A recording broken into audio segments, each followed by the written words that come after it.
आपका मैं पुनः स्वागत करता हूं आपके अपने channel the smart classes by Kumar Roshan में। दोस्त, हम लोग क्लास 10th की जो चैप्टर है वो सीक्वेंस रूप से कर रहे हैं, जिसमें हमने पहले रियल नंबर देखा, उसके बाद हमने बहुपद देखा। अब तीसरा नंबर चैप्टर जो है वो रैखिक समीकरण के युग्म वाले यानी कि दो चर वाले रैखिक समीकरण को हम लोग देखने वाले हैं। हमने एक सेपरेट वीडियो बना लिया है इसमें, लास्ट क्लास का वीडियो हमने देखा था वहां पे कि रैखिक समीकरण किसे कहते हैं, रैखिक समीकरण होता क्या है, हमने वहां पे नाम से उसका अर्थ जाना था। फिर हमने देखा था कि रैखिक समीकरण के जो होते हैं वो कहने का मतलब उनके जो हल जो होंगे वो कितने प्रकार के निकल सकते हैं, वहां हमने वो देखा था। ठीक है, तो यानी बात हमने रैखिक समीकरण के बारे में कर ली है लास्ट क्लास में। जिसने वो वीडियो नहीं देखा वहां जाके वो वीडियो देख लेना। आज हम सेपरेट वीडियो जो बनाने वाले हैं, जो सबसे मतलब कि मस्ट इंपॉर्टेंट है, सबसे बेसिक चीज है, वो ये है कि रैखिक समीकरण युग्म को हल करने की विधि क्या होती है। फंडामेंटल तरीके से, इजी तरीके से मैं आज सॉल्व करूंगा इन बातों को, और मैं पूरा कोशिश करूंगा कि आप आज के क्लास में इन सारी विधियों को लेके जाएं। बच्चे तोड़ना जानते हैं, बच्चे हल करना जानते हैं, लेकिन वो समझ नहीं पाते कौन सा मेथड कहां अप्लाई हो, कौन सा मेथड कैसे अप्लाई करें, कौन सा मेथड बेटर है, कब कौन सा मेथड अप्लाई करना चाहिए, ग्राफीय मेथड क्या है, अलजेब्रिक मेथड क्या है, ये बच्चे वो जान नहीं पाते। तो मैं पूरा कोशिश कर रहा हूं कि बेटर से बेटर तरीके से आपको एक्सप्लेन करके दिखाया जाए कि क्लास 10th के बच्चों को किस तरह से दो चर वाले रैखिक समीकरण को पढ़ने की आवश्यकता है और किस तरह से आप दो चर वाले रैखिक समीकरण को हल कर सकते हैं। आपको लास्ट वीडियो याद होगा, लास्ट क्लास का वीडियो याद होगा, मैंने आपको बताया था वहां पे कि दो चर वाले रैखिक समीकरण को हल करने के लिए आपको कम से कम दो चर चाहिए। इसीलिए यहां पे हम रैखिक समीकरण का युग्म कहते हैं, यहां ध्यान देना। इसीलिए यहां पे हम युग्म लगाते हैं। युग्म का मतलब जानते हो ना, युग्म का मतलब वो जोड़ा होता है, क्योंकि दो चर वाले रैखिक समीकरण को हल करने के लिए कम से कम आपको एटलीस्ट दो समीकरण चाहिए, जो आपको हर एक सवाल में मिलने वाले हैं। ठीक है, मैं समय को ज्यादा बर्बाद नहीं कर रहा क्योंकि मैंने पिछले क्लास में सारी बातों पर डिस्कस कर लिया था। अब वहां जाके देख लें। अब देखिए यहां पे रैखिक समीकरण को हल करने की दो विधि होती है। एक विधि होती है ग्राफीय विधि, एक विधि जो आपके डिस्प्ले पे दिख रही है ग्राफीय विधि, और जो सेकंड मेथड होता है विधि होता है वो बीजगणितीय विधि होता है। अब ये ग्राफीय विधि क्या है और बीजगणितीय विधि क्या है, ध्यान दीजिएगा। ग्राफीय विधि में आप जो दो चर वाले रैखिक समीकरण के जो युग्म दिए होते हैं उनको आप हल नहीं करते, उनको आप तोड़ते नहीं है, गुना भाग कर तोड़ते नहीं है। आप क्या करते हैं, जो दो समीकरण आपको दिए रहते हैं उन समीकरणों का आप ग्राफ निरूपण करते हैं, ग्राफ निरूपण करते, ध्यान दीजिएगा। ग्राफ आप एक खींचते हैं, ग्राफ उन समीकरणों का, और वो ग्राफ खींचने के बाद आप ये पता लगाते हैं उस ग्राफ निरूपण के द्वारा कि वहां पे उस दो चर वाले रैखिक समीकरण में x का और y का, यानी जो दो चर हैं उनका मान क्या होगा। ध्यान दीजिएगा, मैं फिर से बोल रहा हूं कि इस विधि में, ग्राफीय विधि में आप हल नहीं करते, यानी कि x y का मान यानी चर का मान ज्ञात करने के लिए वो जो दोनों चर का मान आप ज्ञात करने की कोशिश करते हैं उसके लिए आप क्वेश्चन को हल नहीं करते, बल्कि ग्राफीय विधि में आप क्या करते हैं, उस दोनों समीकरणों का एक ग्राफ तैयार करते हैं और ग्राफ में उसको निरूपित करते हैं, रिप्रेजेंट करते हैं। तब वो ग्राफ जो है आपको बताता है कि x और y यानी ये दो चर है उसका मान क्या होगा। ये हम ग्राफीय विधि में देखते हैं। मैंने आपको लास्ट क्लास में बता दिया था कि दो चर वाले रैखिक समीकरण कोई भी होगा उसका ग्राफ बिल्कुल सीधा होता है। तो इसमें दो समीकरण होते हैं, समीकरणों का युग्म होता है, तो दो ग्राफ बनेंगे। जब ग्राफ खींचोगे और ग्राफ खींचने के बाद एक ग्राफ अगर दूसरे ग्राफ को प्रतिच्छेद कर रही है यानी काट रही है, तो इसका मतलब x और y का केवल एक एक हल निकलेगा, यानी उस समीकरण के केवल एक हल निकलेंगे। ठीक है, मैंने कहा था कि अगर दोनों रेखा एक दूसरे को नहीं काट रही है, दोनों समीकरण की रेखा एक दूसरे को नहीं काट रही है और वो समांतर चल रही है, छू नहीं रही है, समांतर चल रही है, तो ऐसी स्थिति में हम कहेंगे, उस ग्राफ को देख के, उस ग्राफ के निरूपण को देख के हम कहेंगे कि उस समीकरण के कोई हल नहीं हो सकते। लेकिन मान लीजिए अगर एक वो जो लाइन है, दो ग्राफ की दो लाइन, वो एक दूसरे पे आश्रित है, यानी जिधर जिधर वो जा रही है दूसरी लाइन भी, दूसरे समीकरण की लाइन भी उधर उधर जा रही है, अगर ऐसा निरूपित हो रहा है ग्राफ में, तो आप कहेंगे वो जो दो चर वाले रैखिक समीकरण है उनके अनगिनत हल होंगे। ये मैंने ग्राफीय मेथड में आपको बता दिया था। तो ये ग्राफीय मेथड में आप कैलकुलेशन नहीं करते, आपको एक चार्ट शो करना होता है, ग्राफ में निरूपण करना होता है, उससे आप ये पता लगाते हैं कि उसके कितने हल होंगे और कैसे हल होंगे और आप हल निकालते हैं। ठीक है, तो इस पे मैं एक वीडियो बनाऊंगा ग्राफ में। आज मैं बात करने वाला हूं बीजगणितीय मेथड में। बीजगणितीय मेथड में कैलकुलेशन है, जोड़ घटाव गुणा भाग करके, यानी हल की विधि से, हल करने की विधि से, सॉल्यूशन से आप निकालते हैं। तो बेसिकली वैसे भी तो दो चर वाले रैखिक समीकरण को तोड़ने के 5 मेथड होते हैं, लेकिन बीजगणितीय 3 मेथड है जो आपके बुक के लिए रेलिवेंट है, यानी आपके बुक के लिए उपयुक्त है। तो मेथड नंबर 1 विलोपन विधि, जिसे आप लुप्तीकरण विधि के नाम से भी जानते हैं। दूसरा है प्रतिस्थापन विधि और तीसरा है बीजगुणनफल विधि। अगर मैं तीनों को एलोब्रेट कर दूं तो आज मैं बताता हूं विलोपन का मतलब क्या होता है। विलुप्त कर देना, यानी कि लुप्त कर देना, गायब कर देना। ठीक है, नाम से पकड़ने की कोशिश कर रहा हूं अभी मैं एक एक करके बताऊंगा। प्रतिस्थापन का मतलब क्या होता है? देखिए, प्रतिस्थापन का मतलब होता है एक चीज को यहां से उठा के दूसरे जगह स्थापित कर दीजिए, उसे कहते हैं प्रतिस्थापन। यानी किसी वस्तु को आपने एक स्थान से उठाया और दूसरे स्थान पर उसको रख दिया, एज इट इज वैसे ही, एज इट इज, ऐसे के ऐसे ही। अगर 5 उठाया तो 5 वहां रख दीजिए, अगर 10 उठाया 10 वहां रख दिए, उसे कहते हैं प्रतिस्थापन। मैं अभी मतलब समझा रहा हूं। और बज्र गुणन का मतलब क्या होता है, जिसे इंग्लिश में आप क्रॉस मल्टीप्लीकेशन कहते हैं, यानी तिरछा गुना। यानी इसमें जो है इस मेथड में आप तिरछा गुना करके एक्स वाई का मान निकालेंगे। इस विधि में जो है आप एक मान को आप दूसरी जगह एज इट इज स्थापित कर देंगे। ठीक है, इसलिए इसका नाम पड़ा प्रतिस्थापन। और लुप्तीकरण में आप देखेंगे कि आप एक मान को मतलब 2 चर होते हैं, उनमें से एक चर को आप लुप्त करेंगे। ठीक है, तो तीनों चर यानी तीनों जो मेथड हैं उनका रूप अलग अलग है। तो आई होप आपको बात समझ में आ गई होगी, लेकिन अभी से ज्यादा अब समझ में आएगी जब मैं एक एग्जांपल लेके तीनों मेथड को मैं अलग अलग बनाऊंगा और एक ही एग्जांपल लूंगा और तीनों मेथड से ये कोशिश करके दिखाऊंगा आपको कि तीनों मेथड से कोशिश क्या हम जब बनाएंगे तो देखेंगे कि तीनों मेथड से बनाने के बाद ही उसका आंसर बिल्कुल सेम टू सेम आ रहा है। तो मैं एक ही एग्जांपल लेके तीनों मेथड को आपके सामने रखूंगा और एक एक मेथड में खोलने जा रहा हूं और उसका मतलब मैं समझाते सवाल को बनाते हुए निकल जाऊंगा। तो चलिए हम लोग एग्जांपल नंबर पहला लेते हैं और तीनों मेथड को समझने क्या करते हैं, कोशिश करते हैं। चलिए फ्रेंड, मैंने आपके सामने एग्जांपल ले लिया है। अब इस एग्जांपल के पॉइंट ऑफ व्यू से यानी इस एग्जांपल के माध्यम से हम तीनों मेथड को समझने की कोशिश करेंगे कि तीनों मेथड आखिर कैसे काम करता है, तीनों मेथड किस प्रकार से एक्स वाई का मान निकालता है। ठीक है, सबसे पहले हम बात करेंगे विलोपन मेथड के बारे में। सबसे पहला जो मेथड था आपका विलोपन के बारे में, जिसे आप विलोपन विधि, जिसे आप लुप्तीकरण विधि के नाम से भी जानते हैं। अब इस विधि को समझने के लिए आपको कुछ बातें समझनी होगी, बीजगणितीय कुछ बातें समझनी होगी। देखिए, नाम ही है विलोपन। विलोपन का मतलब क्या है? विलोपन का मतलब क्या है? विलोपन का मतलब विलुप्त कर देना। अब यहां पे ये शब्द क्यों इस्तेमाल हुआ है विलोपन का? विलोपन का शब्द इसलिए इस्तेमाल हुआ है क्योंकि आपके पास 2 समीकरण दिए गए हैं। मान लीजिए इसको मैं मान लेता हूं समीकरण 1 और इसको मान लेता हूं समीकरण में 2।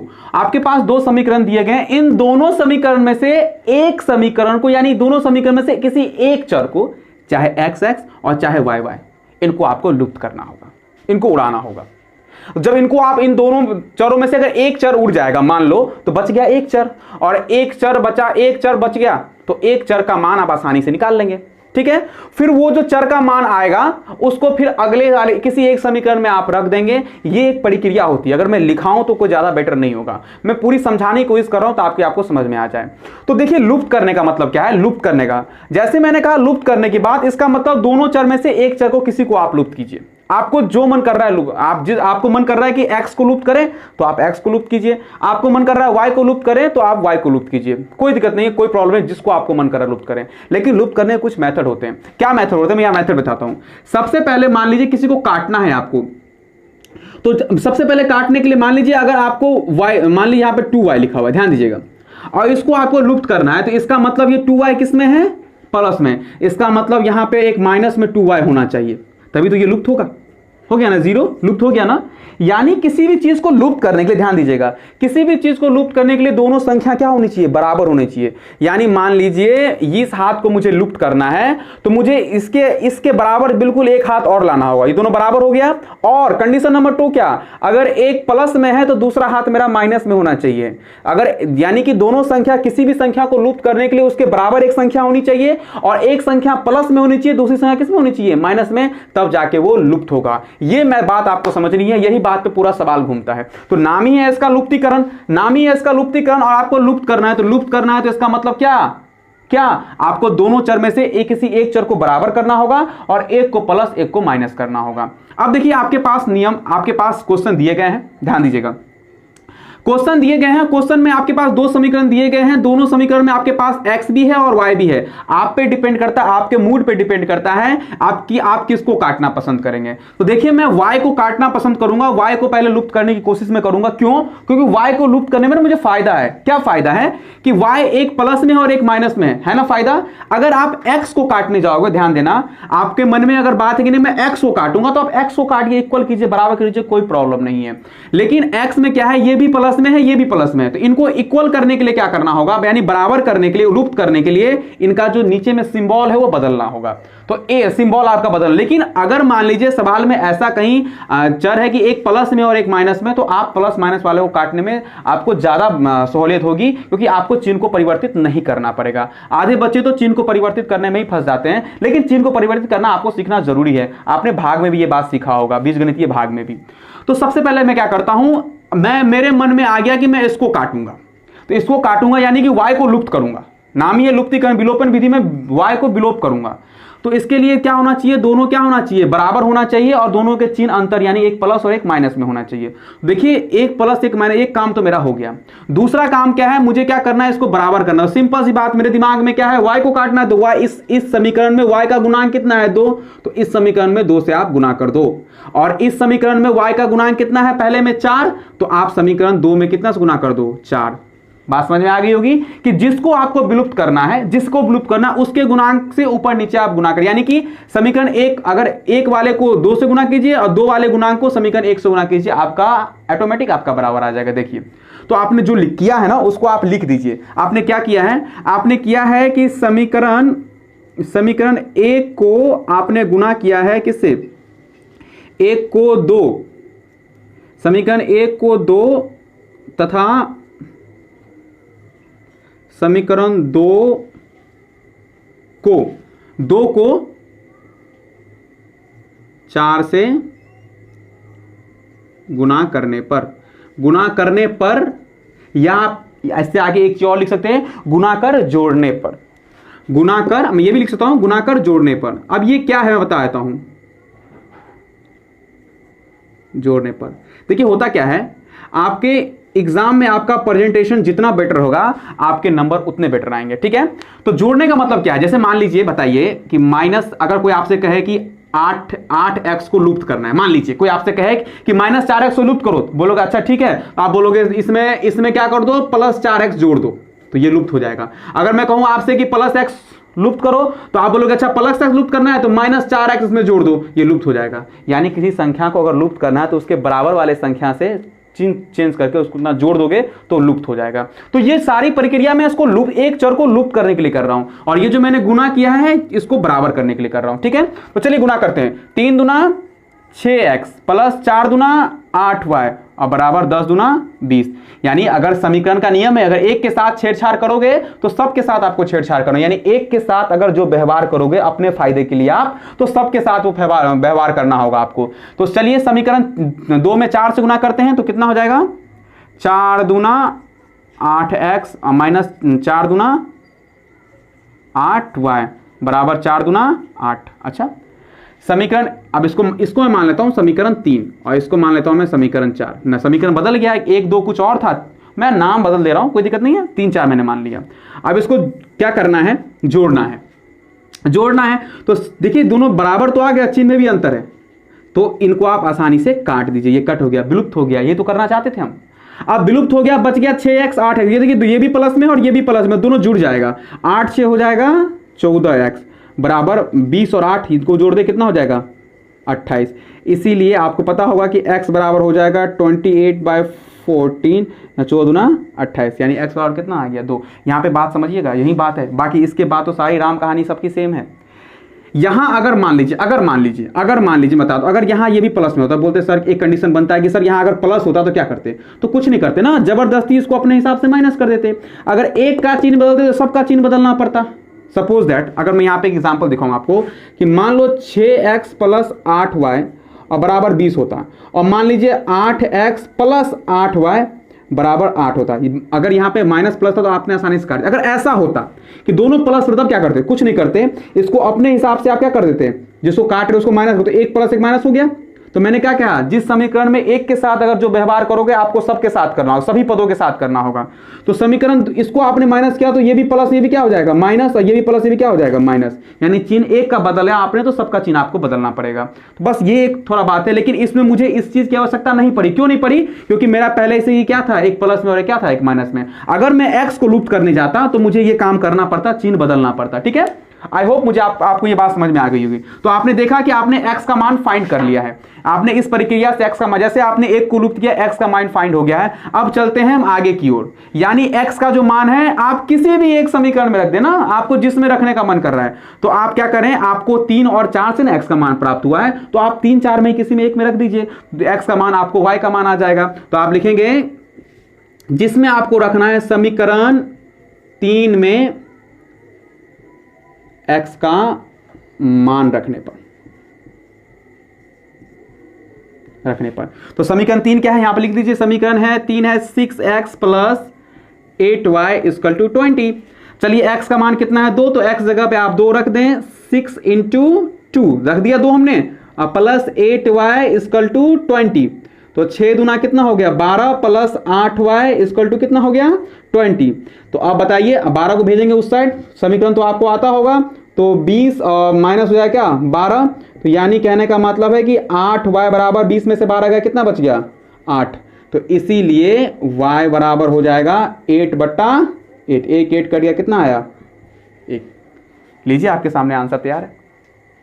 तो देखा आपने कैसे आपने बराबर करके लुप्त किया। ये जो सारी प्रक्रिया आपने अपनाई ना, क्योंकि इसका नाम ही था लुप्तीकरण मेथड, आपने लुप्त करने के लिए पहले आपने बराबर किया, और बराबर करने के साथ दोनों का चिन्ह भी अंतर होना चाहिए, लेकिन पहले से ही बेचारा दोनों का चिन्ह में चेंजिंग थी, एक प्लस एक माइनस था, तो मैंने चिन्ह को चेंज नहीं किया, ठीक है। लेकिन अगर दोनों का चिन्ह बराबर हो, तो मैंने अभी बताया था आपको कि आप बराबर हो तो अगर दोनों माइनस हो तो नीचे आप प्लस कर देना, सबका चिन्ह बदल देना, तो आप नीचे आने वाले समीकरण को अपने अनुसार से उसका चिन्ह आप बदल सकते हैं, कोई आपको प्रॉब्लम इसमें नहीं है। लेकिन इसमें ये सिचुएशन नहीं आई, ठीक है, आपके सामने आएगी तो कोई प्रॉब्लम नहीं होगी, आप चिन्ह को बदल लीजिएगा। तो ये जो मेथड था ये था हमारा लुप्तीकरण मेथड, विलोपन मेथड। आई होप आपको समझ में आ गया होगा। अब इसी क्वेश्चन को हम लेते हैं प्रतिस्थापन विधि से और देखते हैं कि प्रतिस्थापन विधि से हम कैसे हल निकालेंगे। यानी हल जो है आपका 2 और 1 ही आएगा, यानी चर का x बराबर 2 और y बराबर भी 1 ही आएगा। उस मेथड से भी आइए देखते हैं उस मेथड में कैसी प्रक्रिया है बनाने की। तो चलिए फ्रेंड, हमने इसी क्वेश्चन को अब प्रतिस्थापन विधि से बनाने की शुरुआत कर दी। यानी हम अब कोशिश कर रहे हैं कि इस मेथड को, यानी इस मेथड जो प्रतिस्थापन विधि है उससे इस क्वेश्चन को हल किया जाए जिससे हमने लुप्तीकरण से हल किया था, ठीक है, ताकि समझने में आसानी हो, आपका जो आंसर है वो मैच करेगा, तो शायद आपको भी विश्वास होगा कि जो मेथड है वो सही में अप्लाई हो रहा है कि नहीं हो रहा है। अब देखिए, लुप्तीकरण का मतलब हमने जान लिया, लुप्तीकरण में सारा प्रक्रिया हमने देख लिया कि क्या होता है। अब चलते प्रतिस्थापन में। नाम से है प्रतिस्थापन, यानी कि एक मान को दूसरे में प्रतिस्थापित करना है। ध्यान दीजिएगा, तो आपके पास जगह तो 2 है, एक समीकरण एक जगह है, एक समीकरण 2 जगह है, तो यानी किसी एक समीकरण से आपको एक मान उठाना है और दूसरे में आपको रख देना है, ठीक है। यहां समझिए, किसी एक समीकरण से x या y का मान उठाना है, किसी का भी जिसका आपको उठाने का मन कर रहा है उठाइए। x y का मान किसी भी एक समीकरण से आपको उठाना है, लेकिन जिस समीकरण से उठाओगे दूसरे वाले समीकरण में उसका मान रख देना है, आपका आंसर आ जाएगा। तो चलिए, आपको पहले ये सोचना होगा कि किस समीकरण से आपको x y का मान उठाना है, आप पे डिपेंड करता है। तो आप मुझे बोल दो, आप बोलो कि सर 1 से, तो चलो मैं 1 से ले लेता हूं, कोई हार्ड एंड फास्ट रूल नहीं है, आप जो समीकरण से लेना चाहे आप ले सकते हैं। तो मैं लिखता हूं समीकरण 1 से, मैं ले रहा हूं समीकरण 1 से, मैं समीकरण 1 से एक मान उठाने वाला हूं, क्योंकि नाम पढ़ रहे हैं प्रतिस्थापन। प्रतिस्थापन मतलब स्थापित करना है ना, तो कहीं से एक तो मान उठाना होगा, तो जहां से उठाएंगे उसको दूसरी जगह रखना होगा। अगर समीकरण, ध्यान देना, अगर समीकरण 1 ले रहे हो तो मान किस में रखोगे, समीकरण 2 में रखोगे। अच्छा, तो समीकरण 1 क्या है आपका, 3x plus 4y equal to 10। ध्यान दीजिएगा, अब बोलोगे सर किसका मान, अरे आप पे डिपेंड करता है ना, किसका मान रखना है, x का मान रखना है तो x का मान रखो, y का मान रखना है तो y का मान रखो। तो चलिए आइए मैं क्या करता हूं, x का मान रख लेता हूं, ज्यादा बेटर होगा।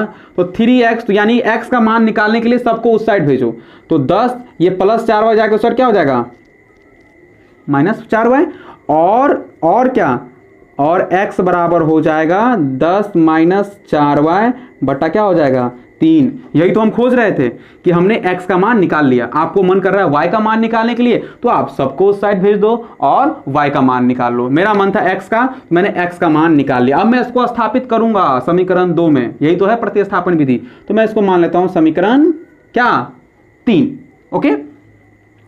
अब क्या करना है, अब ध्यान दीजिएगा, अब क्या करना है आपको कि आपने देखिए प्रतिस्थापन बी से बना रहे हैं आप, तो आपने समीकरण 1 पहले लिया, समीकरण 1 में आपने एक्स वाई का मान, आपकी इच्छा पे एक्स या वाई का मान निकालिया और उसको प्रतिस्थापित कीजिए। तो आपने लिया है समीकरण 1, तो प्रतिस्थापित किसमें करना होगा आपको, 2 में। तो हम लिखेंगे, आप समीकरण 2 को हम लेते हैं, समीकरण 2 से, ठीक है, समीकरण 2 से। अच्छा, समीकरण 2 में क्या है, समीकरण 2 में है कि समीकरण 2 क्या है आपका, मैं एक काम करता हूं, मैं इसको इस साइड में ले लेता हूं ताकि आपको आसानी हो देखने में। समीकरण ये आपका 3 हम मान लिए, तो अब क्या करता हूं मैं इस साइड में ताकि आसानी हो आपको, ठीक है। तो आप समीकरण आप लें पहले 2, क्योंकि आपको 1 का मान 2 में स्थापित करना है ना, समीकरण 2 से। तो आप क्या करें, 2x minus 2y equal to 2, समीकरण 2 है आपका। अब x का मान आपको स्थापित कर देना है, यानी जो यहां पे x का मान है उस x की जगह पे आपको स्थापित कर देना है, इसी को प्रतिस्थापित कहते हैं, स्थापित। तो अब 2 ये गुना में होगा तो x का मान कितना हो जाएगा, 10 माइनस 4y इक्वल टू कितना, by 3 minus 2y equal to 2। चलिए, आपने प्रतिस्थापित कर दिया। अब देखिए आपका y का मान खटाक से निकल जाए, कैलकुलेशन आपका फास्ट होगा। तो चलिए कैलकुलेट करते हैं, ठीक है। ये इस आप जैसे ब्रैकेट तोड़ोगे दोनों, तो 10 दूना कितना हो जाएगा 20, और प्लस 4 दूना कितना हो जाएगा 8y, और बट्टा हो जाएगा 3 minus 2y equal to 2। Okay, अब इसके बाय में नहीं कुछ तो मैं एक डाल के इसका पहले कैलकुलेशन फटाक कर लेता हूं। आपको मेरा हार्ड एंड फास्ट यानी फास्ट जो रूल था कैलकुलेशन करने का भिनजोर, अगर आपको पता होगा तो आप कर लेंगे, नहीं तो मेरा गुरु मंत्र क्लास नंबर 1 देखिए, वहां आपको भिनजोर करने का आसान तरीका पता लग जाएगा। तो क्या है आसान तरीका, 3 को 1 से मल्टीप्लाई करेंगे 3 होगा, इसको इससे मल्टीप्लाई करेंगे 1 को तो 20 प्लस 8y होगा, और माइनस 3 दूना कितना हो जाएगा 6y। ये सबसे आसान तरीका है मल्टीप्लाई करने का, ठीक है। तो उसके सॉरी भिनजोर करने का। तो अब ये दोनों परिवार है, तो 8 में से 6 गया, कितने बच गए 2y और बट्टा 3 2 बट्टा 1। अब क्रॉस मल्टीप्लिकेशन करोगे आप तो हो जाएगा 20 प्लस 2y बराबर 3 दूना 6। इसके लिए 2y बराबर हो जाएगा 6, माइनस में नहीं आ रहा है, कहीं प्रॉब्लम हो गया, समझ गए, यहाँ दिक्कत हो गया ना, तो बोलना चाहिए ना, वो वही बोलना चाहिए तुमको, पागल है तुम लोग।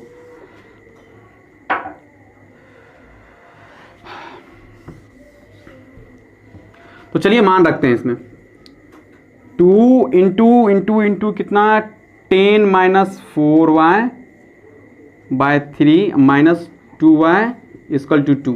यही तो हमें करना था, प्रतिस्थापित करना था, x की जगह हमने प्रतिस्थापित कर दिया। तो अब 2 को 10 से गुना करेंगे 20 माइनस 8y, आप इस 2 से दोनों को गुना करोगे, और माइनस 2y बाय नहीं कुछ तो 1 होगा बराबर 2। उसके बाद मैंने आपको बताया था कि इस तरह के बीजीय व्यंजक वाले जो भिन्न होते हैं उनको करने का क्या तरीका होता है। आप 3 वे से इसको कर सकते हैं, 3 रास्ते से कर सकते हैं।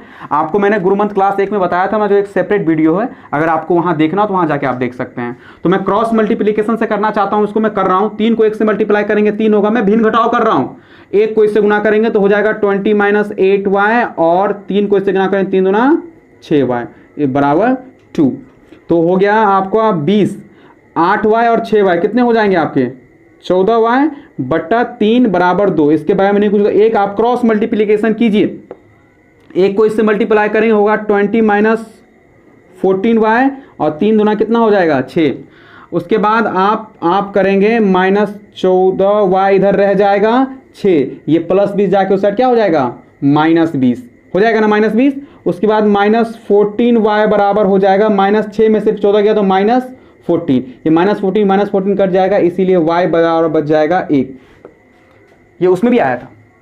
अगर आप यहां पे x बराबर y बराबर निकाल तो आपको x का मान निकलता, कोई आपके मन पे डिपेंड करता है आप कैसे पढ़ते हो। तो आपने देखा कि एक समीकरण से दूसरे समीकरण में प्रतिस्थापित किया हमने एक मान, तो एक मान अब आसानी से निकल गया। आप बिल्कुल वही जैसी बात आपने की थी, y का मान समीकरण 1 या 2 में आप रख दीजिए, आपको x का मान क्या हो जाएगा आ जाएगा, ठीक है।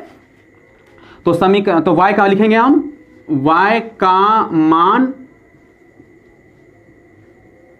समीकरण 1 में रखने पर,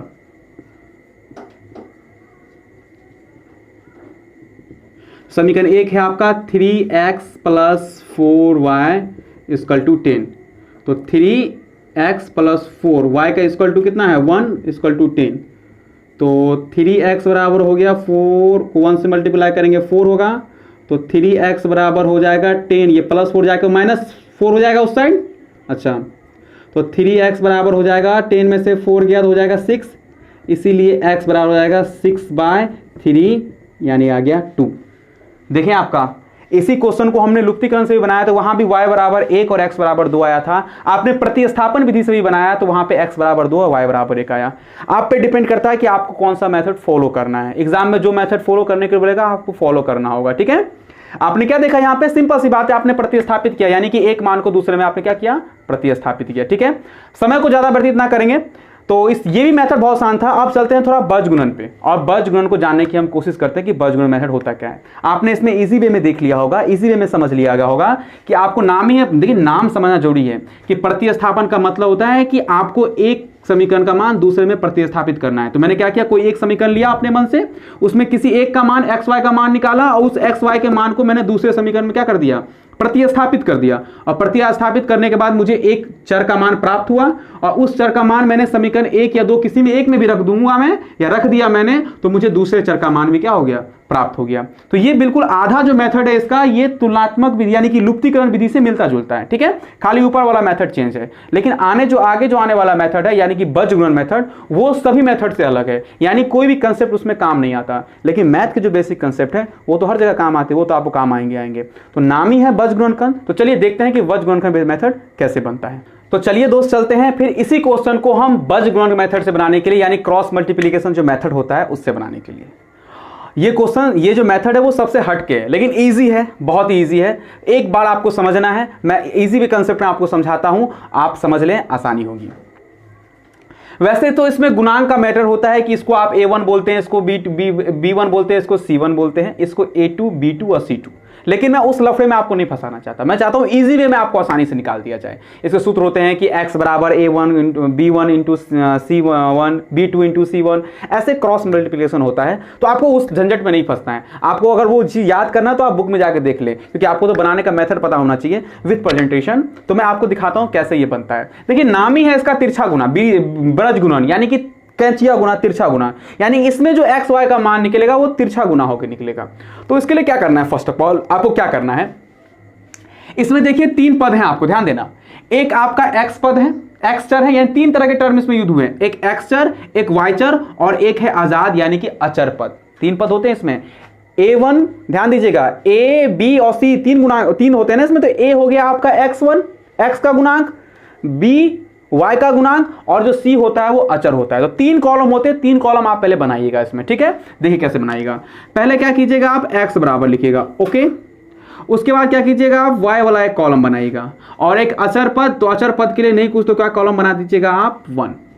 क्या बना दीजिएगा, कॉलम 1। बड़ा इजी, बड़ा सिंपल। ठीक है, आइए अब क्या करना है आपको, अब क्या करना है, एक थोड़ा टर्म समझ लीजिए। कहीं कहीं पे यहां पे -1 लगाया जाता है, ध्यान दीजिएगा, कहीं कहीं पे यहां -1 लगाया जाता है। ठीक है, तो ये -1 और +1 का क्या लोचा है, मैं बता देता हूं +1 का क्या लोचा है। अगर मान लीजिए ये जो अचर पद है, ध्यान दीजिएगा, अगर इसको बराबर के उस साइड आप लेके चले गए, ध्यान दीजिएगा, बराबर के उस साइड अगर आप लेके चले गए और तब कैलकुलेशन करने की कोशिश करें, तो यहां पे आप -1 नहीं +1 लिखिएगा। ठीक, लेकिन आप कोशिश कर रहे हैं कि नहीं मुझे यही, इसी को C1 और इसी को C2 मान लेना है, आपको इसी को C1 इसी को C2 मान लेना है, तो यहां पे आप लगाएंगे -1। ठीक है, मैंने क्या कहा, फिर ध्यान सुनना, मैंने कहा कि अगर कैलकुलेशन आप जैसे समीकरण लिखा है वैसे उसी आधार पे आप करना चाहते हो, उसी आधार पर तिरछा गुना करना चाहते हो, तो यहां पे आपको -1 डालना होगा। ठीक है, यानी जो अचर जो पद है उसको माइनस में लिखना होगा। लेकिन नहीं, अगर आप चाहते हैं कि नहीं ये C1 और C2 जो मैं लूंगा वो बराबर के पहले उस साइड लेके चला जाता हूं मैं, और उसके बाद मैं लूंगा, तो आपको यहां क्या डालोगे आप, +1। तो मैंने +1 लिया है, ध्यान देना, मैंने +1 लिया है, तो इसका मतलब है कि मुझे इसको किस साइड लेके जाना होगा, बराबर के उस साइड ले जाना। वो आप पे डिपेंड करता है। अगर आप बराबर के उस साइड लेके नहीं जाओगे तो C1 कितना मानोगे 10, और C2 कितना मानोगे +10 और +2। तो यहाँ पे आपको क्या लेना पड़ेगा माइनस। लेकिन अगर बराबर के उस साइड लेके चले जाए तो C1 कितना हो जाएगा आपका -10 और C2 कितना हो जाएगा, इस साइड आएगा तो -2, तो आपको यहाँ पे क्या लेना होगा, प्लस लेना होगा। तो ये आप पे डिपेंड करता है, तो मैं +1 लेके बना रहा हूँ, ठीक है। तो इसका मतलब मुझे इसको किस साइड ले जाना होगा, इस साइड ले जाना होगा। तो मैं यहाँ पे इसको लेके चला जाता हूँ इस साइड, यहाँ लिख लेता हूँ मैं, ठीक है।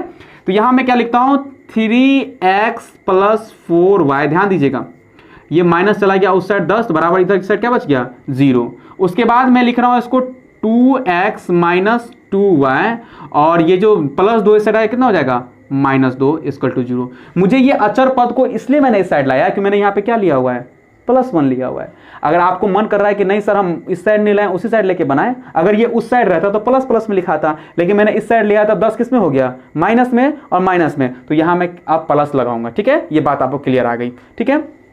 अब देखिए बड़ा सिंपल सा बात है, मेरे पास डस्टर है, मैं डस्टर का इस्तेमाल करूंगा इसमें। अच्छा बताइए पहले क्या है, x, जिसका वैल्यू निकालना है उसको आपको ढक लेना है, ठीक है। आपने ढक लिया, ध्यान दीजिएगा, आपने ढक लिया, बोलोगे सर बिल्कुल ढक लिया मैंने। अच्छा, जिसका वैल्यू निकालना है उसको आपको ढक लेना है, आपने ढक लिया। अब क्या बचा क्या, y का गुणांक और अचर पद बचा। आप बोलोगे हाँ सर, तो तिरछा गुना कर दीजिए ना, तिरछा गुना करे घटा दीजिए, यानी इसका गुना किसके साथ होगा डियर, इसका गुना होगा इसके साथ, और इसका गुना, तिरछा गुना तो पता है ना आपको, इसके साथ होगा। तो चलिए y का याद रखिएगा, y का गुना नहीं होता यहाँ पे, a1 b1 c1 कहने का मतलब है गुणांक का गुना। तो यानी कि इसका गुणांक कितना है 4, 4 का गुना -2 से होगा, इसका गुणांक कितना है -2, तो -2 का गुना कितना होगा -10 से होगा, क्योंकि आप y बराबर निकालोगे ना, x बराबर निकालोगे तो आप चर को गुना नहीं करोगे, उनके जो गुणांक है उनका गुना करोगे, ठीक है। तो चलिए मैं फिर बताता हूं, आपको x का वैल्यू निकालना है तो x क्या कर देना है, आपको ढक देना है। अब बच गए आपके पास क्या, y और चर पद, तो 2 बच के, तो इसी में 2 में तो तिरछा गुना होता है, आप तिरछा गुना कर दें, यानी कि इसको इससे कर दें, इसको इससे कर दें, एक को माइनस करके यानी एक तिरछा गुना करके, यानी कि इसको आप इससे गुना करेंगे और इसको आप इससे गुना करेंगे, ठीक है। क्योंकि जिसका आप निकालना चाह रहे हैं उसको आप उसके कॉलम को आप ढक दें। तो आप 4 को 2 से गुना करेंगे, आप 4 को 2 से गुना करेंगे तो होगा माइनस कितना 8, बीच में माइनस का चिन्ह डालें।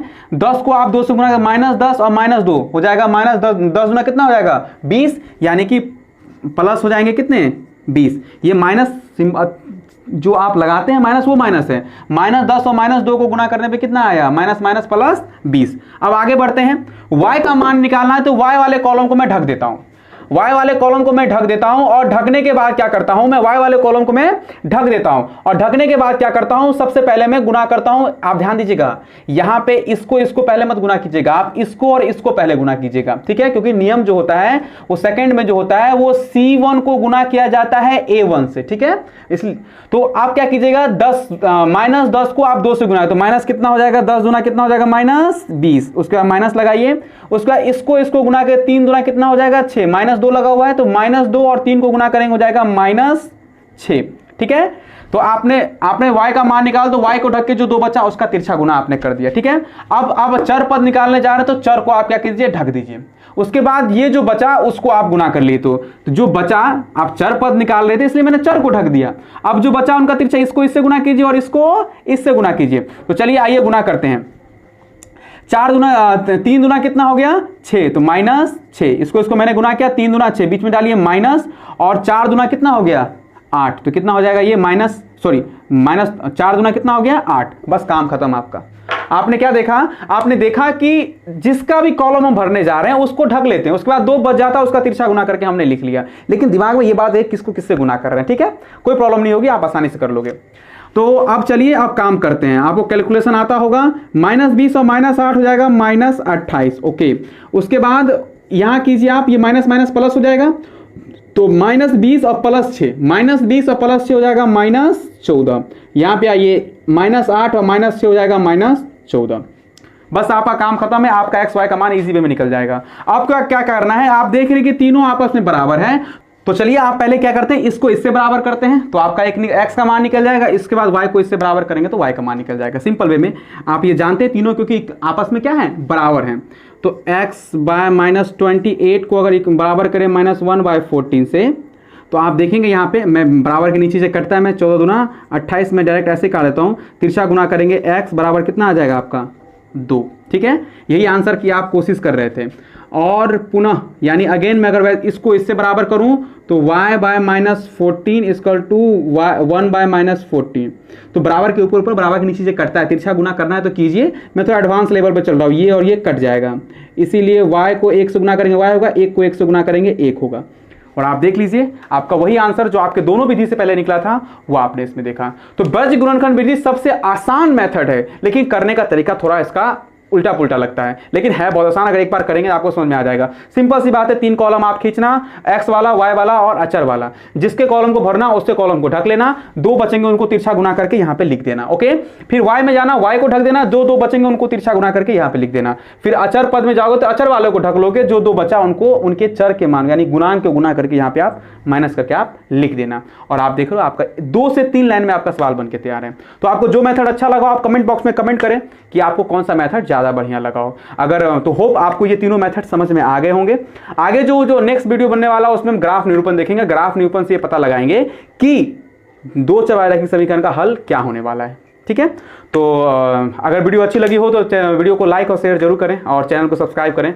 मिलते हैं फिर अगले क्लास के साथ, तब तक के लिए 15 अगस्त आ रहा है, आप तमाम देशवासियों को मेरी ओर से स्वतंत्रता दिवस की हार्दिक शुभकामनाएं। और मैं कोशिश करूंगा और आप भी कोशिश करें कि हमारे बीच में जो एकता है वो हमेशा बनी रहे। मिलते हैं अगले वीडियो के लिए, तब तक के लिए जय हिंद।